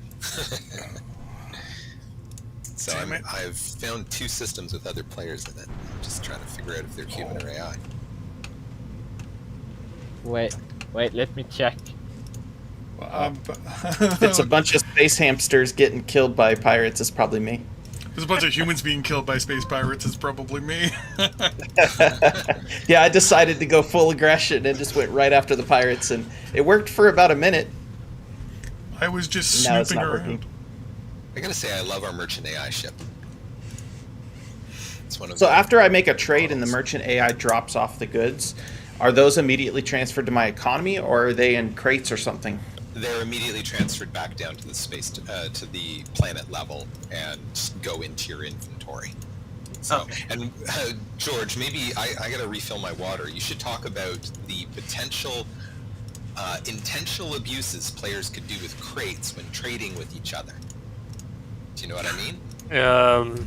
No, I haven't been following all of the crate stuff because I know we got to change it. I mean, the problem is there's a crates is of course a relatively new mechanic, and we haven't been playing with it that long. So I'm actually haven't. When Dylan and Chris talk about all of the exploits and the other issues, I haven't been paying as much attention because.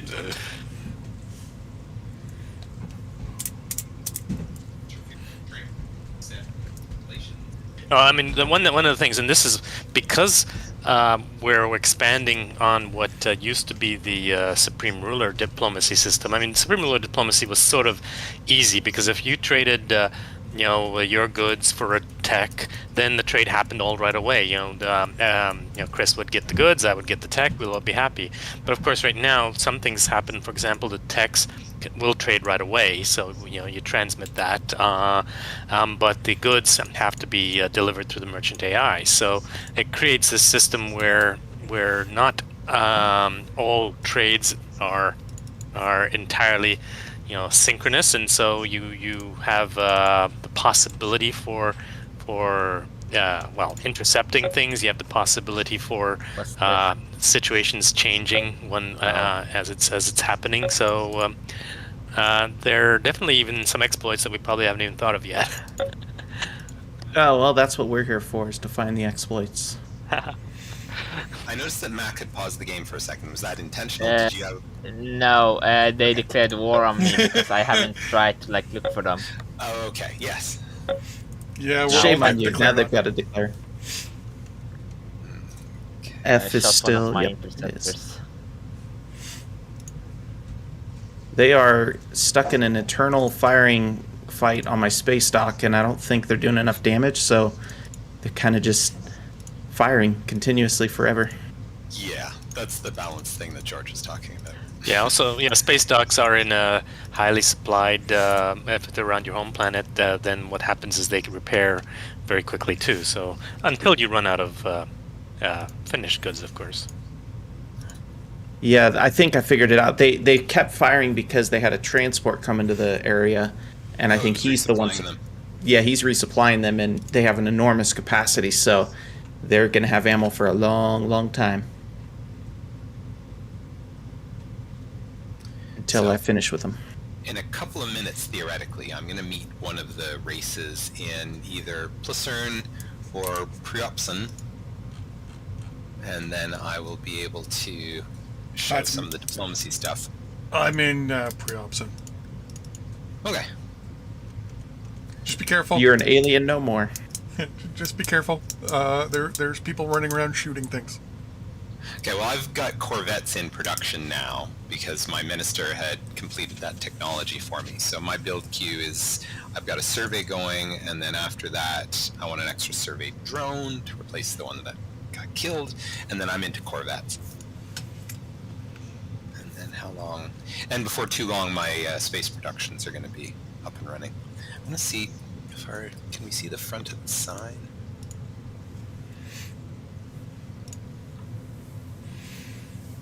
Oh, this is going to end poorly. Go get them 5 fighters. Usually I find you need about 7 or 8 fighters. It should be enough to fight off the stack. Yeah, those ones died. So I'm sending in wave 2 here. Sorry, are you in Placerne or Proipson? Or Priopson? I am in Priopson. No, but you're not the one who's running into troubles. Okay. Oh, no, I am running into troubles too. Aha! So I've found the Reavers, and they declared war on me. Well, This is again one of the things, balance-wise, a place that I felt we weren't too far off, is that my survey ship it has only beam weapons and can attack at range. And so a survey ship can kill some fighters. Now, it probably happens too quickly, but that is... So the balance of some of the early ships is the interceptor is ballistic only. The attack fighter is the first beam capable and has still some ballistic. And the survey is beam only. And then pretty much everything past that is combinations of beam and ballistic in different strengths. By the way, it seems the object for rails when you're laying them is still the old Supreme Ruler one, but when you actually lay them, they're the new Galactic Ruler ones. Yeah, the preview to build is still the old graphic. It's also doing that thing where the first time you try to build a rail, it just cancels out and you got to try again. Oh. seen that happen, but it doesn't happen everywhere. I think it happens. I was trying to figure this one out.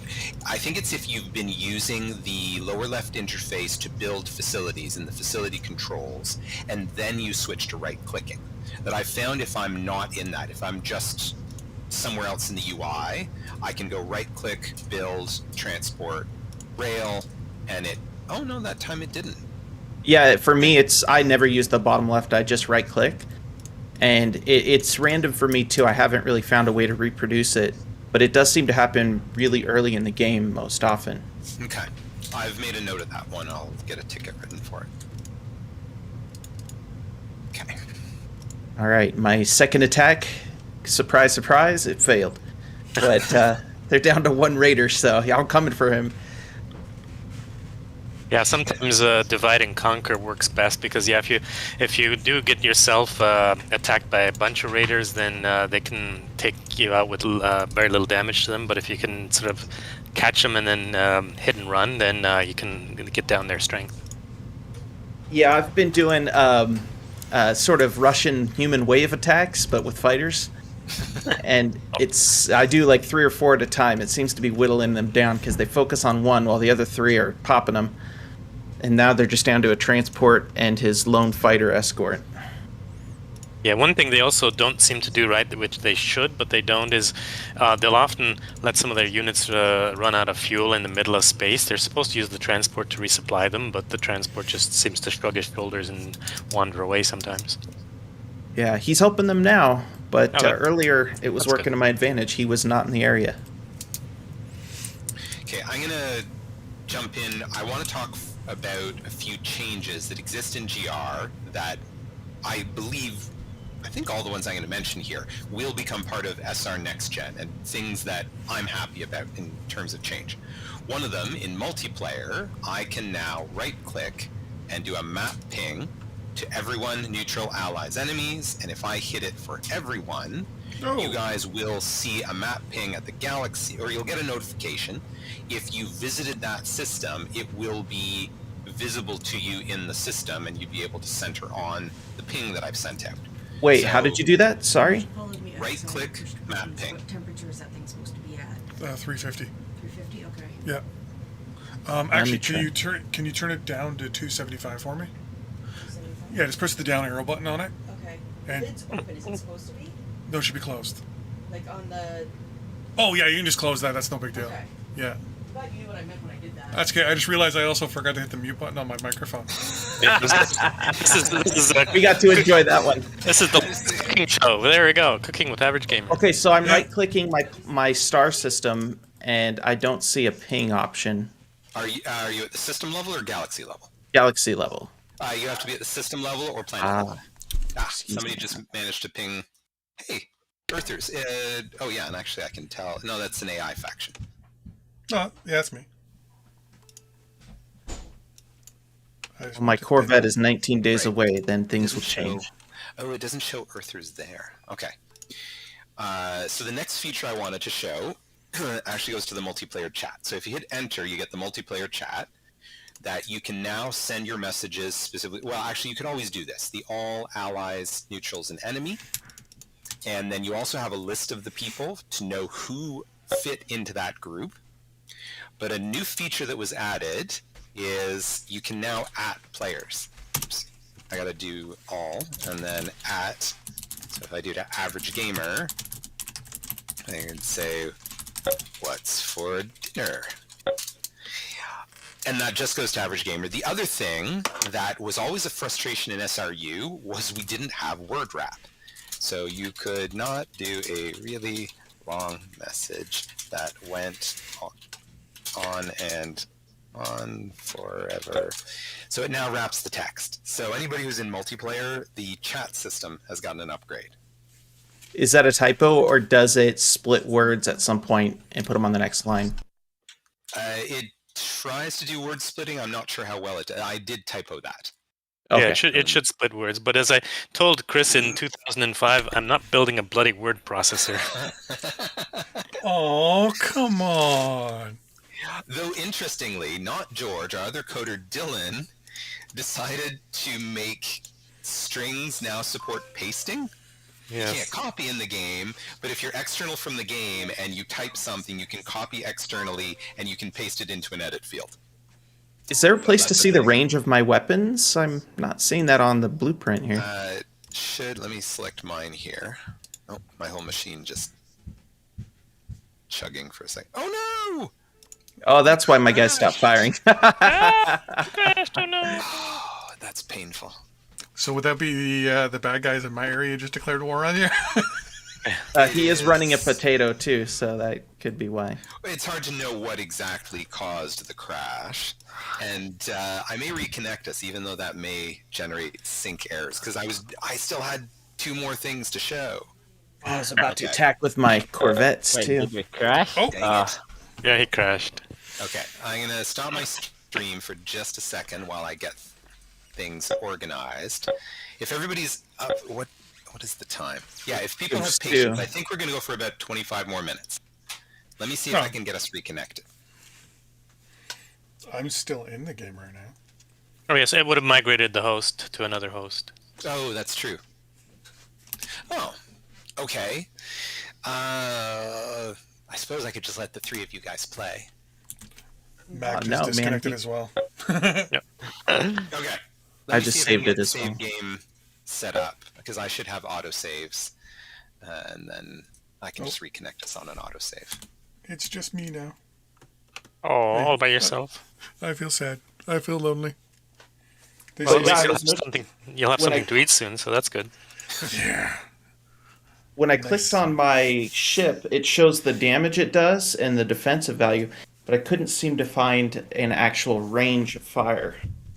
For each of the 2 combat stats, it should have a strength and range stacked under the icon. And one of the things, though, there's actually 2 things that are actually currently on my list, but they've been sort of low priority. One is sometimes the range at space will show in hexes, like how many hexes away you are, and other times it'll show in 1/16 of a hex, like the old kilometers, and sometimes it'll say kilometers even though it means hexes. So all of those are minor cleanup bits that I need to deal with, but I believe most places it will report the number of hexes your range is, but it might say kilometers after it. Okay, I'll look at it when we get back in. Maybe I missed it. I'm just restarting my game. I will share my screen up again. I have a Supreme Ruler related question. I know Sure. that there's a folder where you guys have all the satellite images for the actual. Could I, if I wanted to make a mod, could I theoretically go into those and replace every single image with a piece of whatever map I want to make for my mod? Yes. Evil Dari on the BG forums has done a Moon or Mars. I think it's a Mars map that he made where he did replace all the satellite imagery. He did what I couldn't.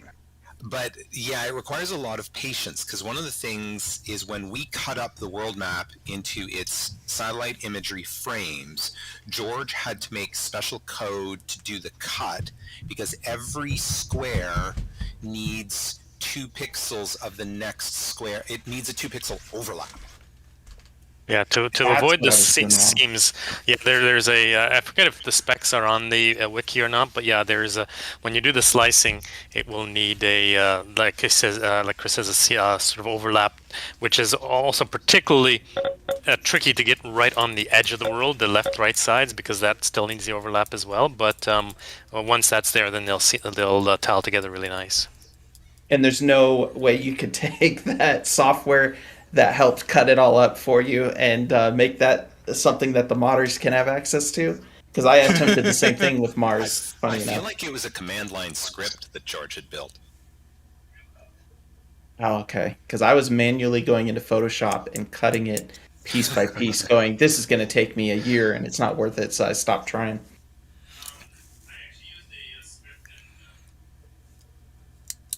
Can you guys hear George? I can Very, sort of very hear him in the faintly. background. Because I'm hearing him because I'm in the office with him. Oh, here we go. Sorry, my thing has buttons on it, and I've been playing with buttons. Anyway, okay. So yeah, there's a script I used in a public domain piece of software, that command line software that did the cutting. The problem is I last did that in 2008, so so the memory's a little weak on it. Dang. And of course, the one thing you can also do is you can also have the back map without the slices by just replacing the one lower res one that's in the root directory. But of course, that doesn't. When you zoom in, it gets fuzzy. Now that's something I could probably look into to see if the script is around somewhere and see if I can post that info to the modding section of the wiki. But I'm not sure it's a place where I can find it. And I'm sure that's not up on your list of Well, priorities. if you make that request in a thread on BG forums to say, do you still have this script, then I can make a ticket out of it. And even if it's not super high priority, it can stay in George's list. And if he finds time and finds the script, he can post it there. Okay, yeah, okay, I'll do that. Okay. Glad to see it's back up. I was trying to get to the website the other day, and it was having issues. Well, Wait, the wiki's website's up. The website isn't up. The wiki is there. The Supreme Wiki is hosted on Fandom. But yeah, the website was attacked with denial of service, and I just got tired of always cleaning it up. So at maybe some point in January, we'll get it back up. Okay, well, as long as the forums are working, we're good. Yeah. Yeah. We have forums, we have Discord, and right now our main URL just sends people to the theme page anyway. So, okay, the file has finished transferring. I'm going to hit start, and looking at my save games, we should have only lost like 2 or 3 game days in that. Yeah, looks like my Corvette's just 3 days out. So we Okay. probably lost about 3 days. So now you know not to attack. Well, I'm not going for entirely it. sure what caused the crash. I think it's safe for us to do anything that it was likely a quirk. Is there a logging feature in the game if something crashes and you want me to send you a log or anything? Not in the public builds that we send out. So usually the best thing to do is just let us know as best as you can what you did to cause it, and then we just recreate it here in the studio. Okay. So I'm sharing my screen. Before it causes any more troubles and before we run out of time, 2 more things I wanted to show, because I had the map ping. Something that was added early on in our development is the stellar navigation, which it works at the planet level and galaxy level as well. So it lists for you any save nav points, your inhabited planets, explored planets, and unexplored planets. And the save nav points is what I think could have some real big impacts in SR Next Gen gameplay for any of those players, is I can right-click any location and toggle the nav point for there.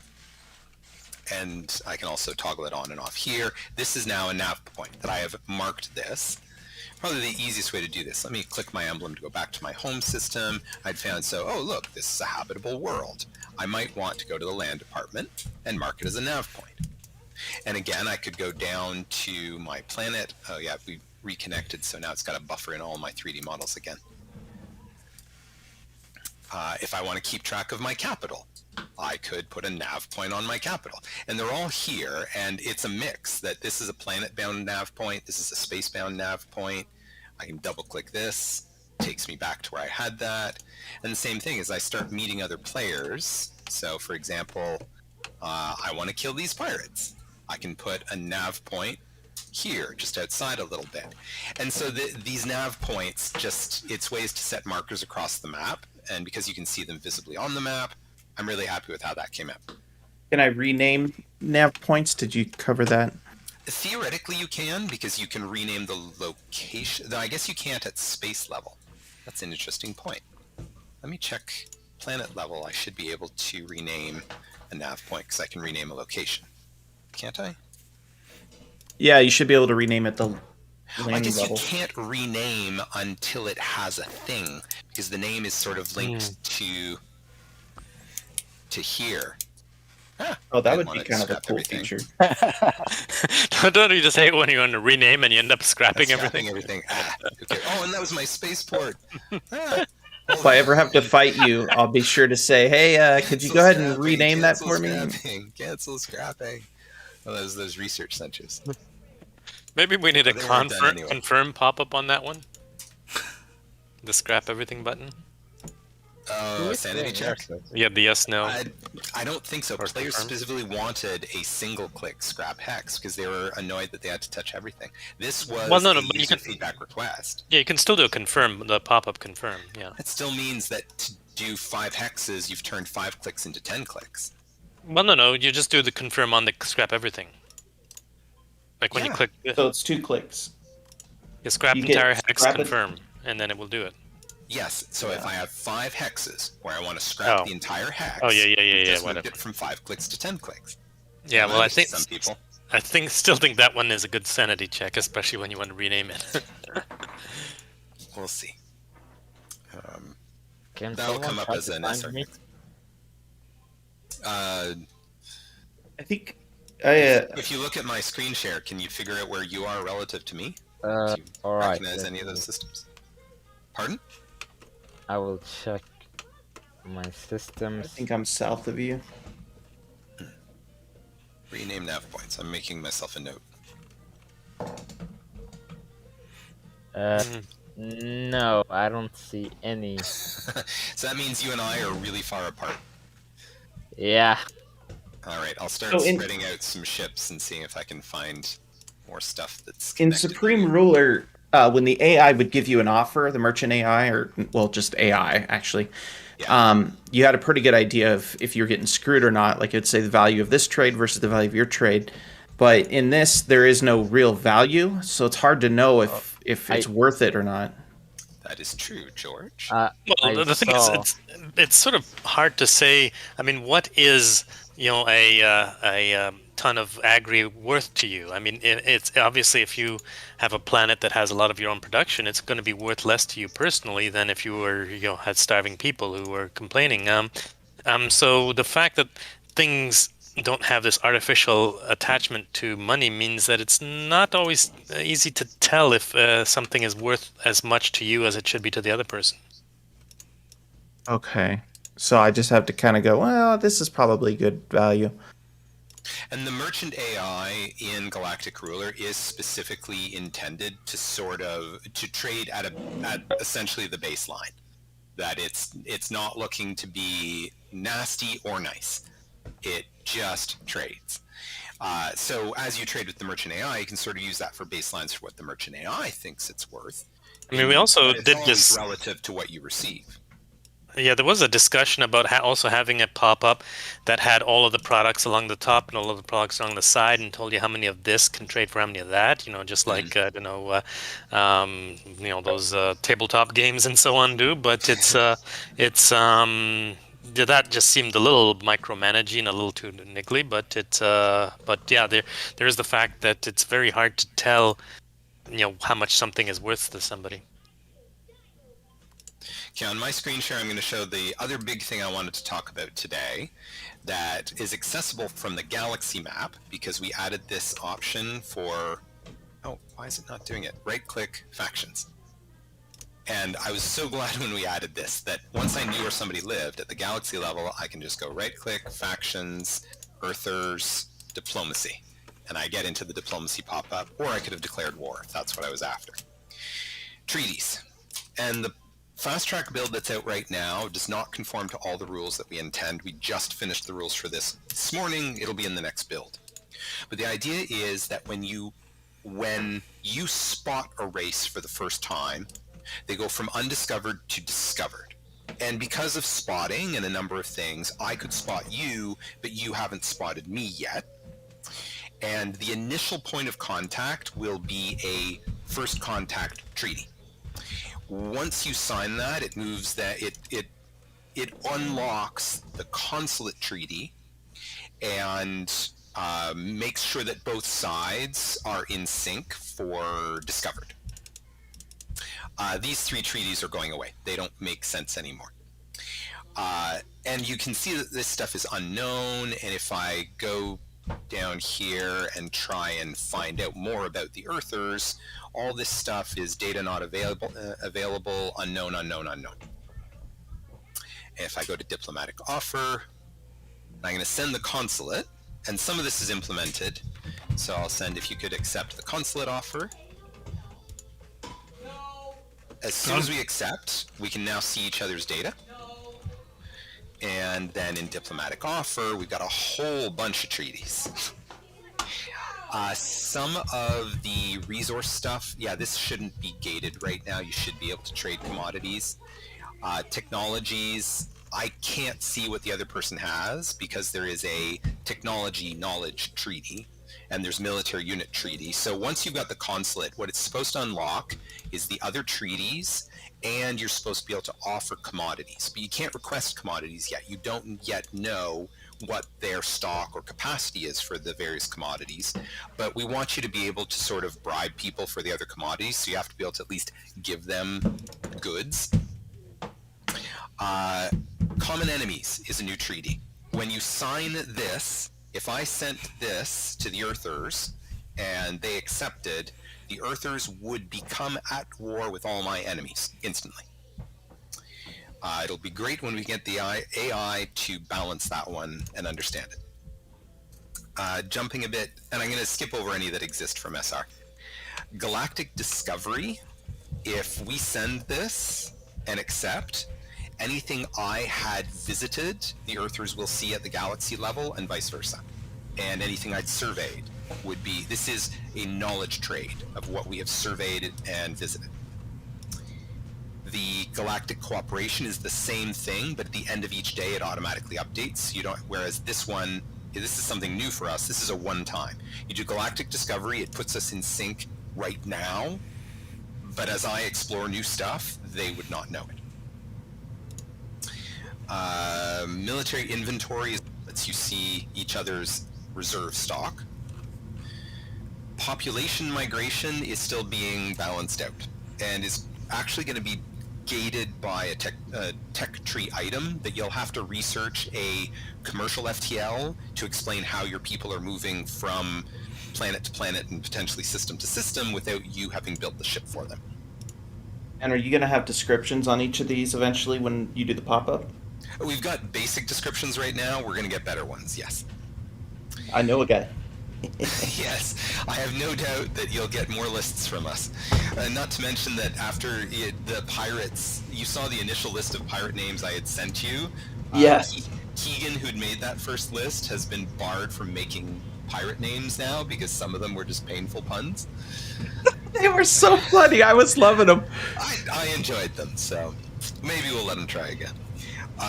Okay, next one, reassign planetary forces. This is a case where you've landed your Empire's troops on a colony world. You want the colony to take care of itself. If you send a reassign planetary forces, all your units on that colony will suddenly change ownership to the colony. So it's a way of instantly giving them the units without having to go through a diplomatic trade. Interestingly, George doesn't seem bothered by this, but it still makes my eye twitch. The units come with the soldiers. Reassign space forces is the same thing, but at space level. Then the three research ones. Research sharing will share knowledge of what you know. So you can start share all known. No, I got them mixed up. Research sharing will share all known tradable technologies. One time, everything that you're missing that I have, everything that I'm missing that you have. Research progress was the other one. You need research progress first. This lets you see the other person's research stuff. And then research cooperation is like sharing, but at the end of every day, if you complete a new tech, I would get it immediately. And then share Ftl beacons means that as I plant a beacon, your ships jumping into a system will hone in on my beacon and be at that better position that I've already scouted out. And that is all of the new treaties that have been added, so it's a big chunk of changes.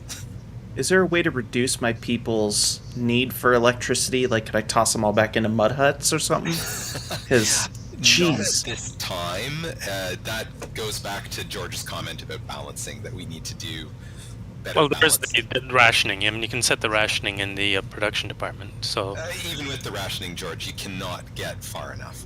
well, it reduces their fair bit. Okay, so Some mud huts. you tried to explain space weapon range to me, and I cannot find it. I am looking at it. I cannot find it. Hey. Yeah, where did it go? It's You're missing. right. It is missing. Thanks for that. All right. Okay, so it's not me. I'm not It's crazy. not you. Well, I am there's- crazy. Writing that but, down. Cool. In fact, yeah, that's. And if you watch my screen share, I'll find one of my planetary units. I assume they're still working. Go to the pop-up and see. Hang on, I'm doing the. Yeah. Yeah, see, that's So- what I'm used to seeing is kilometer. And that should have been working if I go back to select my interceptor. What about the ETT? No, it's not visible there either. What if I go to the blueprint? You can see your spotting range. Which is Yeah. still in kilometers. Yeah. That's That's a I've minor written that issue. down. We'll get that done up as a ticket. I Cool. see. Hey, I found a bug. Go me. Good. A big one. Yeah, because I was like, I can't attack these pirates if they outrange me. So I was just kind of guessing at it. Yeah, I think I'm going to blame that one on Dylan, but yeah, that's a big one. Cool. Okay, and I'm trying to figure out XP Walker is. I need to resupply, so I'm going to ask for some more. Which race are you? I am the Forana, and I'm talking to Ursers. Oh, what? Oh, he's trying to send you a diplomatic offer, or did you say you're gonna send for more or declare war? Because they're two very different things. No, I'm not going to declare war. I'm sending my ships to get resupplied to his space. I don't know if that Oh. works. Oh, yeah, this you is... guys would need a space if he gives you space transit, then he can get fuel from your space dock. Space also- transit supply? Yes. Alright. I sent a treaty. Well, now hold on. If you really, really need it... It's a survey ship, okay? It's a survey ship. Don't worry. Nothing military. I agree. I agree with you, by the way, that troops should not transfer over with units. You should have to fill them with your own. Oh, it gets worse. When the pirate captures your spaceship and brings it home to scrap it, the ship still has all your crew on it. We've talked about this, that they're sending the ship into the grinder with the crew and everything. And they make a tasty snack. Ooh, bummer. Sucks to be a crew. Yeah, I think that'd be a cool treaty to have, like a soldier transfer treaty or something. For like, say you have an ally that is me, and we typically start with a lot less manpower than everyone else does. You could do like or not even a treaty, but maybe a trade. You know, trade 20,000 reserve personnel for, I don't know, whatever, 5 million ore. I like how we're not selling soldiers. So you're basically saying the slave trade. You want to add the slave trade to our game, is what you're saying. Oh, soldiers of fortune, right? I do not think that's how it works. America's like, hey, we'll send you 20,000 of our guys who no longer want to live here because we told them not to. Yes. So at the galactic level, the galaxy level, I can only select units that are FTL capable, right? Like, Yeah. I'm noticing when I zoom out, I can only see 2 corvettes instead of my fighters. Yeah. Let me expand on that. That if you watch my screen share at my home world, I get 3 bars to indicate that I have 3 FTL ships there. However, if I right-click units, it will show me the full list of everything FTL or not. If I select something that's not FTL, it still pulls me down to the system level. So there's no bleed through of being able to select something you shouldn't. But yeah, and actually one of the things while we're talking about this, Mac was talking about gas giants are the big thing you're looking for. We've been able to update the tooltip here. And I noticed a bug earlier today where sometimes it doesn't fill properly, but I haven't been able to replicate it. But here right now, I can see this system has 3 planets. If I mouse over this one, no gas giant. No gas giant. And this has become one of my key things when I'm playing is I pop around all over the place, and then at the galaxy level, I'm mousing over the various systems, trying to find... Oh! Gas giant. Oh no, that's a moon. I noticed I can FTL to myself, too. I can That's right-click my own star system. Oh. I don't know if that's a bug or not, but thought you might want to know about That's that. one of my ships. So yeah, I could grab this guy. Control right click FTL. I suppose it's a question of do they actually move? They did, yeah. They were going to the edge of the system, and I was like, "Oh crap!" So I sent them back where they were going. Huh. I want to ask if this is a bug because I just finished every single research and I didn't actually research it. That definitely sounds like a bug. You have all the text? Yeah, What? even command. Listen, I'm gonna share my own screen because I can't. Actually, This guy's a that- hacker, guys. Actually, I wish I'm at least I can brag about it. I'm done as well. Li- I just realized. Did you guys sign any treaties? Yeah, I just Nothing. signed the. Yeah, we did. We signed the research treaties. But none of us finished. But none of us then- finished. Okay, so there's clearly there's a bug in the share research that is causing you guys to be given things you didn't. I will flag that. So we have every single piece of research. I mean, It's funny. you need to thank me. I mean, foreigners are very smart. Well, that resupply deal just got a whole lot. So I also noticed that when you capture an enemy space dock, it supplies that hex, but not the surrounding hex. There's been some debate Yes. about that some people think that should be the way it is that space supply shouldn't be zone of control, should only be the exact hex where the planet exists. Because how are you getting... So that's intentional. It is... It's the way it is. I mean, Yeah, I think it's partially intentional, partially buggy, and we haven't changed it because we don't have a clear decision on what we want our end decision to be. To one of my viewers watching my stream right now, Pate, of all the developers I've known, this one is the most willing to admit when something's broken, which is why they're my favorite developer of all time, because they're very willing to say, oh, we screwed that one up. We're going to get it, though. And most developers I know they just cannot even say that's a mistake. They will always say it's intentional. It's a feature. It's not a bug, it's a feature. yeah, sometimes our biggest arguments are about whether, well, two things. Number one is whether the fix is actually better than the bug itself, but also the exact end way we want to do that. Like, yeah, right now it creates an oddity in that your home system does have the supply in the zone of control, so you only have to pop into your ownership to be supplied in your home system, but every other system you have to go right up to the planet. So that's a little hard to explain. So the fact that it's like that, it seems like that's maybe not the way we should leave it, but yeah, we haven't decided what we actually want to do. Cool. Mac has declared himself the official galactic ruler. Yeah, he has one I'm now. gonna build battle cruisers. I'm Yeah, I gonna was build gonna battle say- cruisers while you are stuck. Okay. Before we all get involved, I just realized I have something else I can show if people watch my screen share. That two things to show. One, when you deploy a beacon in a system at the galaxy level, you get this blue ring, so that you can quickly see at the galaxy map where you do and do not have beacons. Two, the survey ships have been given a capacity to carry drones, total capacity of 1. So even though your drones are not FTL capable, you can put a drone on a survey ship, jump the survey ship, bring the drone, leave it in that system to explore.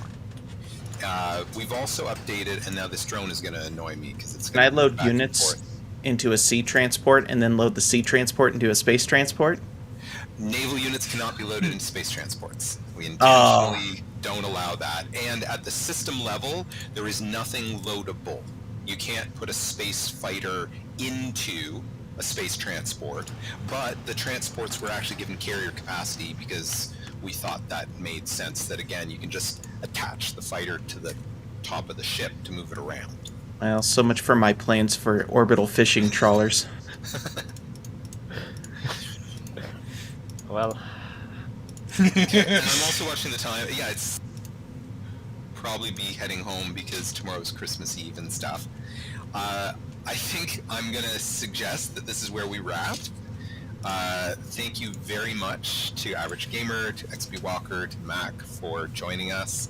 And we do intend into the new year to stream some of our own stuff and to host more of these multiplayer games or participate until the community.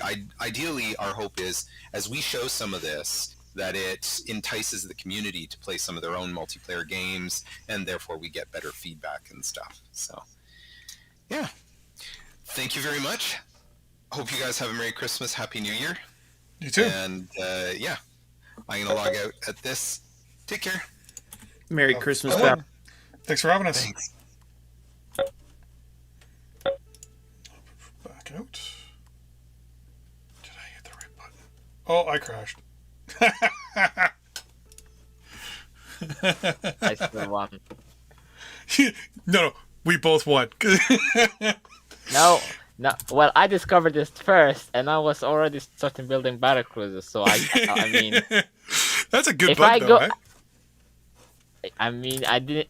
The funny part is, I should have realized it the first time because I started playing a game before this, and it's when I found out the bug about the resource system where you couldn't trade because I tried to make a colony because this is one of my hobbies in the game, making colonies. Oh, yeah. Very good at it right now. I'm very pleased with how the last one turned out. Well, But- when I sent you when I sent it to you, I was like, okay, so I'm hurting for resources. That I sent you that request, and then I'm like, I'm not hurting for resources anymore. What's going on? And all of a sudden, it was like, oh, I have every research. I think that's a bug. And then you said it, and I'm like, yeah, same here. But Yeah. I will talk to you later, man. Have a good one. Yeah, but Okay, and for everyone watching, thank you very much for watching. I appreciate it also very much. If you haven't already subscribed to the channel, you know what to do, and you need to go over to the BattleGoat Discord.